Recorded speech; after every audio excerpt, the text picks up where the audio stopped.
What the hell? Look.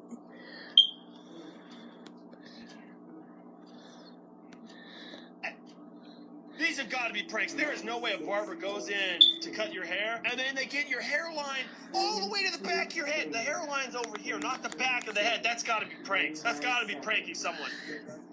That is the, oh my God, that is the farthest back hairline I've ever seen. I'm gonna show you like. Here we go. Let me see that. That's the fresh hairline. Yo, these are pranks. Look, that's a kid too. Did his dad just all shave the top of his hair off? That's the fresh. What the? This is the new.